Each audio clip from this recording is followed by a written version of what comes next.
আপনার জানা আছে পৃথিবীতে 48টা মুসলিম রাষ্ট্র, তার মধ্যে 10টা এমন রাষ্ট্র আছে যারা সরাসরি তাদের এতটাই সামরিক ক্ষমতা আছে আমেরিকার সঙ্গে যুদ্ধ করার ক্ষমতা রাখে। তার মধ্যে 1 নম্বর মালয়েশিয়া, 2 নম্বর ইন্দোনেশিয়া, 3 নম্বর ইরান, 4 নম্বর আপনার লেবানন, 5 নম্বর সৌদি আরব, 6 নম্বর তুরস্ক। এদের কাছে পরমাণু শক্তি আছে, এরা সরাসরি আমেরিকার সঙ্গে যুদ্ধ করতে পারে। এদের কাছে হাতের ধুলোর মতো উড়ে যাবে ইসরায়েল। মাত্র 60 লাখ ইহুদি আছে আর পৃথিবীতে 250 কোটি মুসলমান। পিঁপড়ের মতো মারা হবে। খালি তারা নিজেদের মালের তারা, ব্রেনের তারা, বুদ্ধির তারা, বিবেকের তারা মুসলমানকে পদস্থ করে তাদের মাথার উপরে চেপে বসে গেছে। তা না হলে একদিকে ইসরায়েলে হাজার আর ফিলিস্তিনের শিশুরা মারা যাচ্ছে, একদিকে তাদের কাছে খাবার নেই, আর আরবের বাদশা সালমান প্রিন্স এই হারামের আওলাদ সাকিরার মতো একটা বেশ্যাকে ডান্স করনে वालीকে নিয়ে এসে 25 কোটি টাকা দিয়ে ডান্স করাচ্ছে। আর এইদিকে গাজা ফিলিস্তিনের শিশুদের কাছে খাবার নেই। রমজান মাসে গোটা গোটা খাসিকে তারা নিয়ে ইফতারি করতে বসেছে, এক টুকরো খেয়েছে, বাকিটা ডাস্টবিনে গেছে। আর গাজা আর ইসরায়েলের শিশুরা, গাজা আর ফিলিস্তিনের শিশুরা তাদের ডিব্বা নিয়ে ইসরায়েলে দাঁড়িয়েছে। তাদের দিকে তাকিয়ে দেখুন। मौलाना ताकी, अल्लामा ताकी उस्मानी बोलेছেন, अगर दुनिया के मुसलमान ये सोच रहे हो कि ये लड़ाई गाजा और फिलिस्तीन तक रहेगी, तो ये तुम्हारा गलत फहमी है। पूरे दुनिया में इसका चिंगारी फैलेगी, क्योंकि रसूल के हदीस है, अल्लाह नबीर हदीस গোটা পৃথিবীতে এমন একটা চিঙ্গারি ফেলাবে। তৃতীয় বিশ্বযুদ্ধ এটা বাবা ভাঙ্গার নয়, এটা বৈজ্ঞানিকের নয়, আমার রাসূলের ইশারা।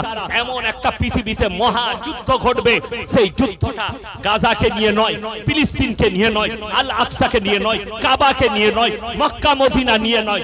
যুদ্ধটা শুরু হবে, রাসূলের হাদিসে আছে, ফোরাত নদী শুকিয়ে গিয়ে একটা সোনার পাহাড় বের হবে, গোটা পৃথিবী যুদ্ধে লেপ্টিয়ে যাবে। আর সেই যুদ্ধটা হবে পরমাণু যুদ্ধ।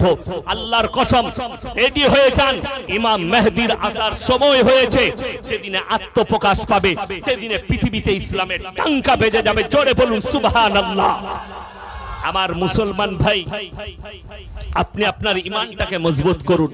আপনাকে কেউ ভয় খাওয়াচ্ছে, তোমাকে মেরে দেবো, তোমাকে বার করে দেবো, আল্লাহর কসম করে বলছি, পৃথিবীর মানুষ আজকে গোটা পৃথিবী তাকিয়ে দেখেছে। যারা বলেছিল अगर हम जीतेंगे तो हिंदुस्तान से मुसलमान को भगा देंगे, अल्लाह ने तुम्हारे साथ ऐसा बर्ताव किया, हमारे अल्लाह ने दिखा दिया। व तु इज्जु मन तशा व तु दिल्लु मन तशा, इज्जत और जिल्लत का मालिक तो हम अल्लाह है, और तुम्हें हराया, ऐसे हालत कर दी और तुम मुंह दिखाने के लायक भी नहीं रहे, और तुम हमें भगाओगे। मुसलमान जरा मने করছেন কোরআন মিটে যাবে, ইসলাম মিটে যাবে, মুসলমান মিটে যাবে, তাদের গলতফহমি আছে। শুনলেন? আপনারা মনে করেন না যে ফিলিস্তিনে গাজা শিশু মারা গেছে, আমাদের গুলো আমরা বেঁচে থাকবো? গজওয়ায়ে হিন্দ হবে। হিন্দু ভাইদের পণ্ডিতরা ইশারা করেছে সরকারকে, क्योंकि गजवाए हिंद होनी है। अगर तुम लोग को ये मालूम है तो मुसलमान तुम भी रेडी हो जाओ गजवाए हिंद के लिए। और रसूलेर हदीस, প্রায় গজওয়ায়ে হিন্দে 20 কোটি মুসলমানের প্রাণ যাবে, 20 কোটি মুসলমানের প্রাণহানি হবে, তারপরে ইসলামের বিজয় আসবে। আজকে মুসলমান শুনলেন, আল্লাহর নবী সাহাবীরা যুদ্ধে জয়লাভ করেছে তলোয়ারের দ্বারা নয়, আর গোলা বারুদের দ্বারা নয়, তারা যুদ্ধে যদি জয়লাভ করেছে ঈমানের শক্তির দ্বারা। 313 জন সাহাবী একদিকে, 1000-এর বেশি বেঈমান কাফের একদিকে।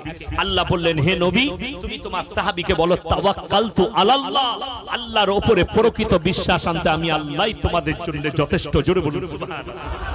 আল্লাহ নবী সাহাবীরা তাওয়াক্কুল এনেছেন, বিশ্বাস এনেছেন। আল্লাহ তাআলা বললেন, হে আমার সাহাবীরা শোনো, তোমরা কি জানো যুদ্ধে তোমরা জয়লাভ করেছো? জি, আমরা জয়লাভ করেছি। আল্লাহর হাবিব সাল্লাল্লাহু আলাইহি সাল্লাম বললেন, তোমরা 313 জন আর অতগুলো বেঈমান কাফের তোমরা জয়লাভ করলে। ইয়া রাসূলুল্লাহ, কেমন করে? বললে, তোমরা আল্লাহর উপরে বিশ্বাস রেখেছো, আল্লাহর ফেরেশতারা তোমাদের সঙ্গে যুদ্ধের ময়দানে লড়াই করেছে। জোরে বলুন সুবহানাল্লাহ। যদি আপনি তাওয়াক্কুল করেন, আমরা ব্যবসা করি, জানি না নিয়ত কি করতে হয়, আমরা চাষ করি জানি না নিয়ত কি করতে হয়, আমরা কুরবানি দিলাম নিয়তই জানি না কুরবানি কি করতে হয়। আমার আগের ভাইজান বলছিলেন না আমার কানে, কুন ইন্না সালাতি ওয়া নুসুকি ওয়া মাহইয়ায়া ওয়া মামাতি লিল্লাহি রাব্বিল আলামিন লা শারীকা লাহু ওয়া বিযালিকা উমিরতু ওয়া আনা আউয়ালুল মুসলিমিন। কখনো দোয়া করেছেন চাঁদ ওঠার পরে, আপনি কুরবানির পশু কেনার পরে?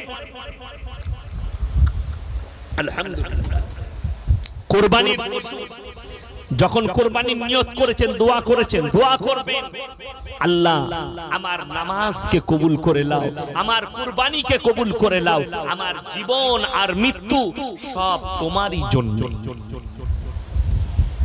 পৃথিবীতে এমন কোন ব্যক্তি নেই যে বলতে পারবে আমি আমার ইচ্ছা মতো বেঁচে থাকতে পারি, কেউ বলতে পারবে না। আপনি অবাক হবেন, বুখারী শরীফের রওয়ায়েতে আছে আল্লাহর হাবিব সাল্লাল্লাহু আলাইহি সাল্লাম যেদিনে দুনিয়া ছাড়লেন, হযরতে উমরে ফারুক রাদিয়াল্লাহু তাআলা আনহু ইশারা করে বললেন, কেউ যদি বলো আল্লাহর রাসূল দুনিয়া ছেড়েছে আমি তাকে টুকরো টুকরো করে দেব, আমি এটা মেনে নিতে পারছি। হযরত আবু বকর সিদ্দিক রাদিয়াল্লাহু তাআলা বুকে জড়িয়ে হাউ হাউ করে কাঁদলেন আর বললেন, হে আবু বকর, তুমি যদি এই কথা বলো কোরআনকে মিথ্যা বলা হবে, কুল্লু নাফসিন যায়কাতুল মাউত। যতগুলো জানদার পৃথিবীতে এসেছে প্রত্যেকটা জানদারকে মৃত্যুর স্বাদটা গ্রহণ করতেই হবে। তুমি যদি বলো কোরআনকে মিথ্যা বলা হবে। হযরতে ওমর কেনে বললেন, এ আবু বকর, আমার হৃদয় মেনে নিচ্ছে না, আমি বরদাস্ত করতে পারছি না। আপনি ভেবে দেখুন, আপনার মা মারা গেলে আপনি কতটা কষ্ট পান, আপনার সন্তান মারা গেলে আপনি কতটা কষ্ট পান, আপনার বাপ মারা গেলে কতটা কষ্ট পান, আপনার মা মারা গেলে কত কষ্ট পান। আল্লাহর নবী সাহাবীদের সামনে থেকে নবীজি দুনিয়া থেকে বিদায় নিচ্ছেন, সাহাবীদের কত কষ্ট হয়েছে। হযরতে সাইয়্যিদানা বেলাল হাবশী রাদিয়াল্লাহু তাআলা আনহু 3 দিন অঝর নয়নে কাঁদার পরে আজান দিতে গিয়েছেন নবীজি দুনিয়া ছাড়ার পরে। রিওয়ায়াতে আছে 11 বার বেহুশ হয়েছে, 11 বার আজান দিতে গিয়েছেন, 11 বার বেহুশ হয়ে পড়ে গেছেন হযরতে সাইয়্যিদানা বেলাল হাবশী রাদিয়াল্লাহু তাআলা আনহু। 3 দিন পরে মদিনা ছেড়ে শাম দেশে চলে গেলেন। 3টে বছর কেটে গেছে।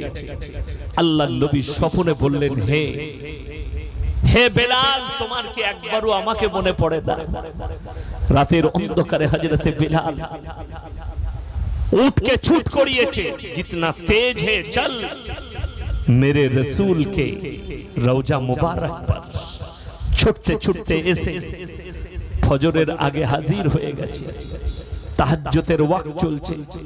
হযরতে সাইয়্যিদানা বেলাল হাবশী রাদিয়াল্লাহু তাআলা আনহু পৌঁছে গেছেন। হযরতে হুসেন রাদিয়াল্লাহু তাআলা আনহু দেখার পরে বললেন, হে বেলাল, তুমি এতদিন পরে ফিরেছো, কতদিন তোমার গলার আওয়াজ শুনি, আজকে তোমাকে আজান দিতে হবে। হযরতে বেলাল বললেন, আমাকে অনুরোধ করো না, যেদিনে রাসূল দুনিয়া ছেড়েছিলেন আমি আজান দিতে গিয়ে 11 বার বেহুশ হয়েছি, 11 বার, আমাকে আজান দিবার অনুরোধ করো না। হযরতে হুসেন বললেন, তুমি যদি আজকে আজান না দাও আমার মন ভেঙে যাবে, আর আমার মন ভেঙে গেলে আমার নানাজি কষ্ট পাবে, আল্লাহ নারাজ হয়ে যাবে। হযরতে বেলাল হাবশী আজান দিতে শুরু করলেন। প্রথমেই যখন বলেছেন আল্লাহু আকবার, আল্লাহু আকবার বলে ডাক দিয়েছেন, গোটা মদিনার কোনায় কোনায় কান্নার রোরহাট পড়ে গেছে। আজকে কার আওয়াজ শুনলাম? রওশন দান মানে পর্দা। এরকম পর্দা ছিল খেজুর পাতার রওশন দান, যেটার ভেতরে মেয়েরা পর্দায় থাকতো। এমন রিওয়ায়েতে আছে রওশন দান থেকে অনেক মহিলা বের হয়েছে। আজকে মনে হচ্ছে যেন আল্লাহর রাসূল দুনিয়াতে বেঁচে আছেন আর কাঁদছেন। অনেক সাহাবী ছুটতে লেগেছেন ফজরের সময় উঠে, মনে হচ্ছে বেলালের আওয়াজ শুনেছি, মনে হচ্ছে যেন রাসূল সাল্লাল্লাহু আলাইহি সাল্লাম আজকে দুনিয়াতে আছেন। দ্বিতীয়বার চলে গেল, আশহাদু আল্লা ইলাহা ইল্লাল্লাহ হয়ে গেল। যখনই বলেছেন আশহাদু আন্না মুহাম্মাদার রাসূলুল্লাহ, তখন বেহুশ হয়ে হযরতে বেলাল পড়ে গেলেন। হুঁশ ফিরেছে। হযরতে হোসেন বললেন, হে বেলাল, তুমি যখনই আশহাদু আন্না মুহাম্মাদার রাসূলুল্লাহ বললে তুমি বেহুশ হয়ে পড়ে গেলে। হযরতে বেলাল বললেন, আল্লাহর কসম, আমি যখন আজান দিতাম আমি সেদিনে যখনই বলতাম আশহাদু আন্না মুহাম্মাদার রাসূলুল্লাহ, আমি আমার রাসূলকে সামনে দেখতে পেতাম। আজকে আমি যখন আজান দিয়েছি আশহাদু আন্না মুহাম্মাদার রাসূলুল্লাহ, আমি নবীজির রওজা দেখতে পেরেছি, আমি আর বরদাশত করতে পারিনি। জোরে বলুন সুবহানাল্লাহ। এটা ছিল রাসূলের মহব্বত, আল্লাহর হাবিবের মহব্বত। আপনি মিলিয়ে দেখুন আপনার সঙ্গে রাসূলের মহব্বতটা কত, আল্লাহর হাবিবের মহব্বতটা কত। আল্লাহর কসম আপনি বেঈমান কাফেরকে মহব্বত করতে লেগেছেন, বেঈমান কাফেরের অনুসারী হয়ে